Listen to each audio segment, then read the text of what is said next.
കുടം, പവിഴം നിറഞ്ഞൊരു പൊന്നിൻ കുടം, വലയിൽ കുടുങ്ങിയതോ പൊന്നിൻ കുടം, പവിഴം നിറഞ്ഞൊരു പൊന്നിൻ കുടം. ഭാരമേറിയ കെട്ട് എന്തിനിങ്ങനെ ചുമലിൽ പേറുന്നു? അതൊക്കെ കാളവണ്ടിക്കുള്ളിൽ തന്നെ വെച്ചുകൂടായിരുന്നു? വിഴുപ്പ് ചുമന്ന് ചുമന്ന് അതൊരു ശീലമായി പോയല്ലേ?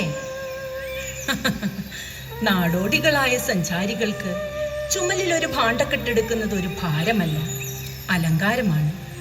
വിലപിടിപ്പുള്ള ചില വസ്തുക്കളും കുറച്ച് ധനാറകളുമാണ് ഈ കെട്ടിൽ.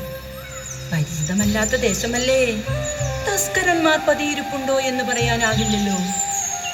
ഹേയ്, ഇവിടം ശാന്തമാണ്. അതിർത്തി മുറിച്ചു കടക്കുമ്പോൾ തന്നെ എന്റെ മനം കവർന്ന ഭൂപ്രദേശമാണിവിടം. ഹരിത കമ്പളം കൊണ്ട് പൊതിഞ്ഞ താഴ്വാരങ്ങൾ, സുന്ദര കുസുമങ്ങളാൽ മൂടപ്പെട്ട പാതയോരങ്ങൾ, സുഗന്ധവാഹിനിയായ ഇളം തെന്നൽ, സ്ഫടികം പോലെ തെളിഞ്ഞ ജലമുള്ള തടാകം. ഇത്ര മനോഹരമായ പ്രദേശം തസ്കരന്മാരുടെ വിഹാര കേന്ദ്രമാകാനുള്ള സാധ്യത ലവലേശമില്ല. വല്ലാത്ത പ്രത്യേകതകളുള്ള പ്രദേശം തന്നെയാണ് ഇവിടം. കേൾക്കുന്നില്ലേ? പാടം കൊയ്തു തിമർക്കുന്ന ചുണക്കുട്ടന്മാരായ ബലിഷ്ഠകായന്മാരുടെ ഗാനം കേട്ടില്ലേ? ഇവിടെ എല്ലാവരും ആനന്ദത്തിൽ ആറാടി നടക്കുകയാണ്. അതിശയകരം തന്നെ. കനകം വിളയും മണ്ണിൽ നിന്നും ഞങ്ങൾ, കരമുയർത്തി തലയുയർത്തി ഞങ്ങൾ, മളോരേ വാഴണ കൂട്ടരേ വന്നാട്ടെ, യെരൂശലേമിൻ വീതിയിൽ വന്നാട്ടെ, വന്നാട്ടെ, വന്നാട്ടെ, വന്നാട്ടെ. കനകം വിളയും മണ്ണിൽ നിന്നും ഞങ്ങൾ, കരമുയർത്തി തലയുയർത്തി ഞങ്ങൾ, മളോരേ വാഴണ കൂട്ടരേ വന്നാട്ടെ, യെരൂശലേമിൻ വീതിയിൽ വന്നാട്ടെ, വന്നാട്ടെ. അനുഗ്രഹീതമായ ദേശം തന്നെ. ഈ കണ്ട കാലത്തിനിടയ്ക്ക് ദേശങ്ങൾ അനവധി ചുറ്റി സഞ്ചരിച്ചുവെങ്കിലും ഇതുപോലൊരു ദേശം ഉലകിലെങ്ങും കണ്ടിട്ടില്ല. ഏതാണ് ഈ ദേശം? ആരാണ് ഇവിടുത്തെ ഭരണാധികാരി? സഞ്ചാരികളെ, സംശയിക്കേണ്ട. ചരിത്രമുറങ്ങുന്ന യെരൂശലേം നഗരിയുടെ പ്രാന്തപ്രദേശത്താണ് നിങ്ങൾ എത്തി നിൽക്കുന്നത്. ജ്ഞാനികളിൽ ജ്ഞാനിയായ ശലോമൻ രാജാവിന്റെ സൽഭരണത്തിന് കീർത്തികേട്ട യെരൂശലേമിന്റെ വീഥികളിലൂടെ നടക്കുമ്പോൾ ആപൽ ശങ്ക തെല്ലും വേണ്ട. യൂഫ്രട്ടീസിന്റെ തീരം മുതൽ അങ്ങ് നൈൽ നദിയുടെ തീരം വരെയുള്ള പ്രദേശങ്ങൾ ദാവീദിന്റെ പുത്രനായ ശലോമൻ രാജാവിന്റെ അധീനതയിലാണ്. അദൃശ്യരൂപികളായ ദേവഗണങ്ങൾക്ക് മഹത്വം. ജീവിതയാത്രയുടെ ഈ സായന്തന വേളയിൽ മഹാനായ ശലോമോന്റെ ദേശത്ത് കാലുകുത്താൻ കഴിഞ്ഞത് മഹാഭാഗ്യം. പ്രതിഭാധനനായ ഞങ്ങളുടെ തിരുമനസിനെ കുറിച്ച് കാടും മേടും കടന്നെത്തിയ വൈദേശിക സഞ്ചാരികളായ നിങ്ങളും കേട്ടിരിക്കുന്നു. യഥേഷ്ടം കേട്ടിരിക്കുന്നു. സമാനതകളില്ലാത്ത സൗഭാഗ്യ സമ്പന്നതകളുടെ ഉടമ, മഹത്തായ പിതൃപാരമ്പര്യം കൈമുതലായുള്ളവൻ, ബുദ്ധിവൈഭവത്തിലും ജ്ഞാനസമ്പത്തിലും അതുല്യൻ. തീർന്നില്ല. ശലോമോന്റെ കീർത്തി കേട്ടറിഞ്ഞ് കാതങ്ങൾ 1000 താണ്ടി യെരൂശലേമിലെത്തിയ ശേബാരാജ്ഞിയെ അമ്പരപ്പിച്ച ആകാര സൗകുമാര്യം, അവരുടെ അളന്നു മുറിച്ച ചോദ്യങ്ങൾക്ക് കൃത്യതയാർന്ന ഉത്തരങ്ങൾ നൽകി അവരെ നിഷ്പ്രഭയാക്കിയ വൈഭവം. കടുത്ത സൗന്ദര്യ ആരാധകൻ, പ്രേമാതുരനായ രാജാവ് എന്നുകൂടി കേട്ടിരിക്കുന്നു. എൻ്റെ പ്രിയേ, നീ സുന്ദരിയാണ്. മൂടുപടത്തിനുള്ളിൽ നിന്റെ കണ്ണുകൾ ഇണപ്രാവുകളെ പോലെയാണ്. ഗിലയാ മലഞ്ചെരുവിലേക്ക് ഇറങ്ങി വരുന്ന കോലാട്ടിൻ പറ്റത്തെ പോലെയാണ് നിന്റെ കേശഭാരം എന്ന് പ്രേമപൂർവം പാടിയതും ഇതേ ശലോമോൻ രാജാവ് തന്നെയല്ലേ? മതി മതി, പറഞ്ഞാലും പറഞ്ഞാലും തീരില്ല.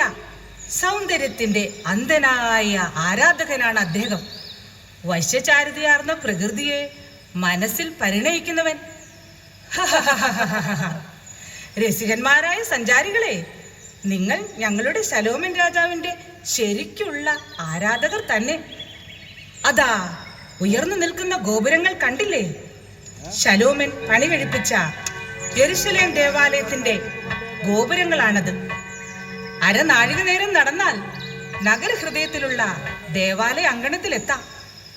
നാളെ പ്രഭാതത്തിൽ ആലയത്തിന്റെ നടുത്തളത്തിൽ ശലോമൻ രാജാവ് പ്രജകളുടെ ആവലാതികൾ കേൾക്കാനെത്തും. അവിടെ അഴിയാക്കുരുക്കുകളായ പല പ്രശ്നങ്ങൾക്കും അദ്ദേഹം പരിഹാരങ്ങൾ ഓതും. അപാര ജ്ഞാനം പ്രകടമാകുന്ന ശലോമോന്റെ നീതി നിർവഹണ പാടവം നിങ്ങൾക്ക് നേരിട്ട് കാണാം. അർക്കൻ ഉദിക്കും മുമ്പ് ഞങ്ങൾ അവിടെ എത്തും. ശലോമോന്റെ ആലയത്തിലെത്താൻ ഞങ്ങൾക്ക് തിരക്കായി.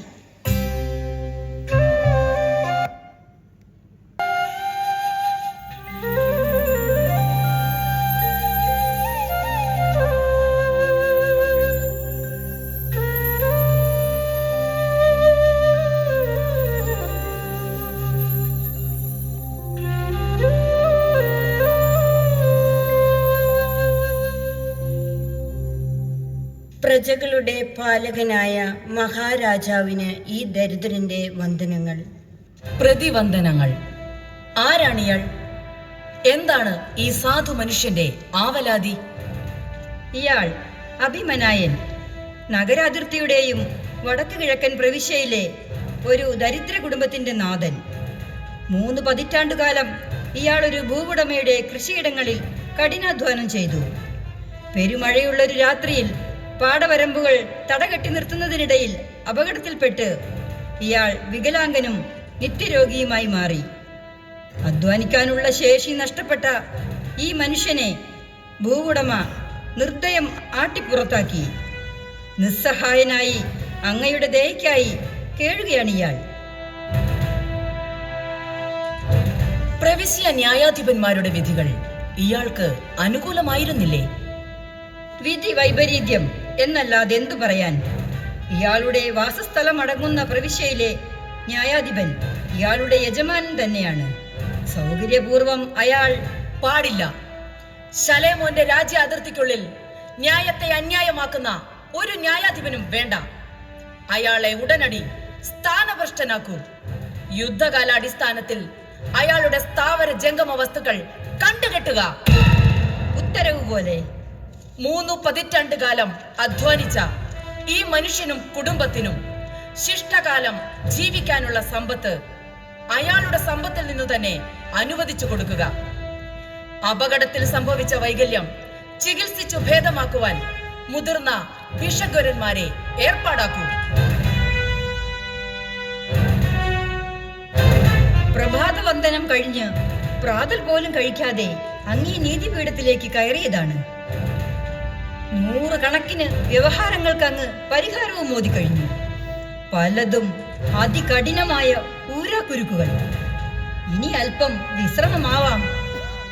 ന്യായം കാക്ഷിച്ചെത്തുന്നവർക്ക് അത് ലഭിക്കുമ്പോഴുണ്ടാകുന്ന സന്തോഷം, അവരുടെ വദനങ്ങളിൽ പ്രകടമാകുന്ന ആശ്വാസം, ഇവ നൽകുന്ന സംതൃപ്തി വിഭവസമൃദ്ധമായ പ്രാതലിനേക്കാൾ എത്രയോ വലുതാണ്. അവൻ എന്റെ കുഞ്ഞാണ്, എനിക്ക് അവനെ തരൂ, അവന് വിടൂ, എന്റെ കുഞ്ഞാണ്, എന്റെ കുഞ്ഞാണ്. നീ എന്താണ് പറയുന്നത്? എന്റെ കുഞ്ഞാ, എന്റെ കുഞ്ഞാ, നിന്റെ കുഞ്ഞല്ല, എന്റെ കുഞ്ഞാണ്.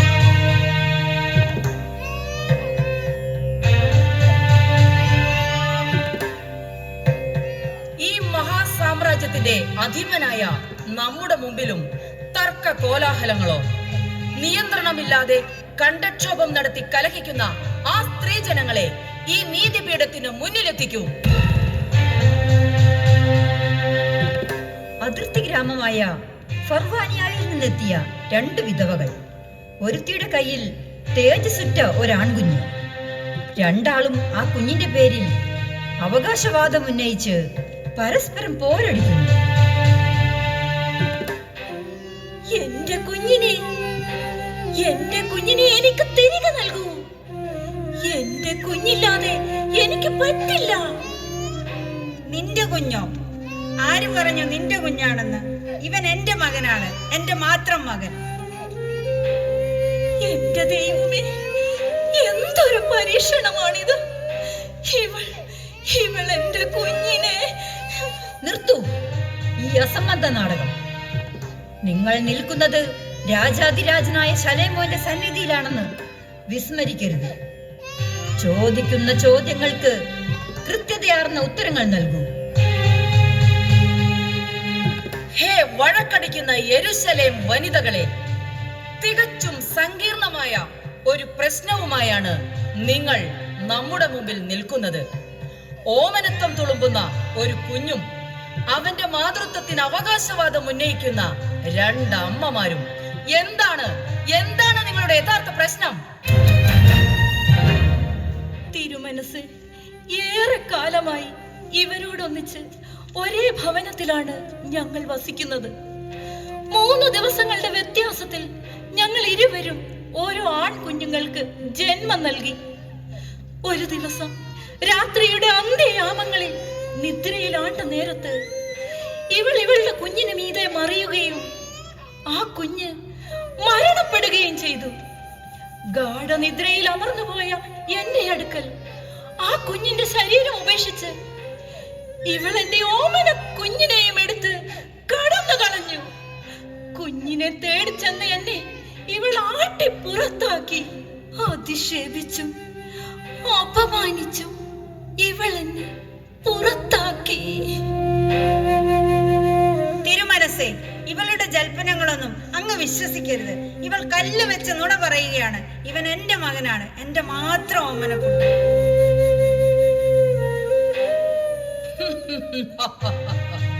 അസുഖകരമായ ഈ സമസ്യയ്ക്ക് മുന്നിൽ അസ്വസ്ഥമായ മനസ്സുമായി നാം നിൽക്കുന്നു. ഇവരിൽ ഒരാൾ ശരിയും ഒരാൾ തെറ്റുമാണ്. ഒരാൾ സത്യം പറയുമ്പോൾ മറ്റേയാൾ അസത്യം മാത്രം പറയുന്നു. ന്യായാധിപ ശ്രേഷ്ഠ, സമാനമായ പ്രശ്നങ്ങൾ കൈകാര്യം ചെയ്ത അങ്ങയുടെ അഭിപ്രായം അറിയാൻ നമുക്ക് താല്പര്യമുണ്ട്. പ്രവിശ്യ ന്യായാധിപന്മാർ പരാജയപ്പെട്ട ഈ ഗൗരവ പ്രശ്നത്തിനു മുന്നിൽ ഞാനും ഉത്തരം കിട്ടാതെ പകച്ചു നിൽക്കുകയാണ് തിരുമനസേ.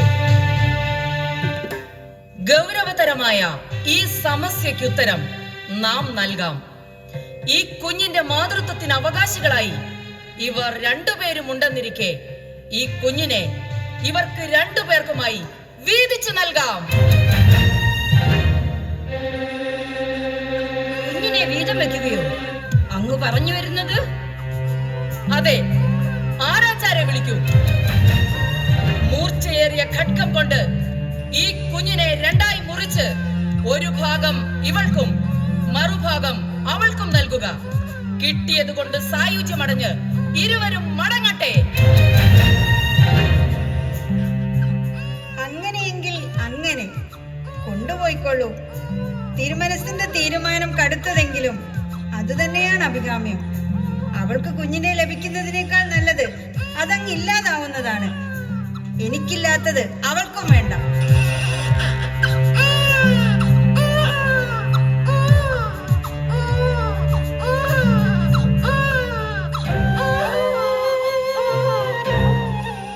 അയ്യോ, അരുതേ, എന്റെ കുഞ്ഞിനെ കേറി മുറിക്കരുതേ.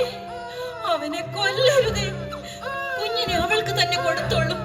അവൻ ജീവിച്ചിരിക്കുന്നത് കണ്ടാൽ മാത്രം മതി എനിക്ക്. അവനെ കൊല്ലരുത് തിരുമനസേ. എന്റെ കുഞ്ഞിനെ കൊല്ലരുത് തിരുമനസേ.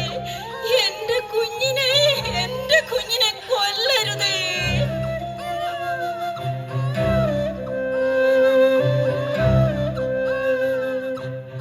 പിഞ്ചു കുഞ്ഞിന്റെ ജീവൻ രക്ഷിക്കാൻ വേണ്ടി അവനെ എന്നേക്കുമായി വിട്ടുകൊടുക്കാൻ തയ്യാറായ ഈ വനിതയാണ് ഈ കുഞ്ഞിന്റെ യഥാർത്ഥ മാതാവ്.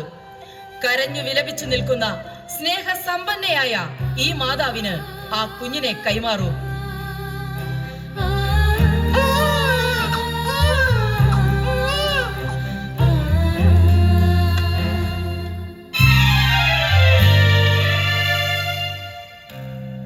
കുലീനയായ വനിതാ രത്നമേ, നിങ്ങളുടെ നിസ്വാർത്ഥമായ പുത്രവാത്സല്യത്തിനു മുന്നിൽ നാം ശിരസ്സു നമിക്കുന്നു.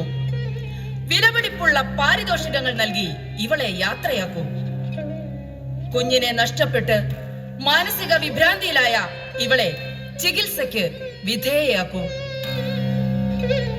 യെരൂശലേമിന്റെ മക്കളെ, മാനവികതയുടെ അസ്തിത്വം മാതാവിന്റെ നിസ്വാർത്ഥമായ സ്നേഹം തന്നെയാണ്. വിനാശകാരികളായ സകല ആയുധങ്ങളെയും നിർവീര്യമാക്കുന്നതാണ് അമ്മയുടെ നിർമ്മല സ്നേഹം. പരിശുദ്ധമായ സ്നേഹം കൊണ്ട് ഈ ലോകത്തെ സമ്പന്നമാക്കുന്ന നന്മ നിറഞ്ഞ അമ്മമാരെ, നിങ്ങൾക്ക് നമോവാകം. സ്നേഹ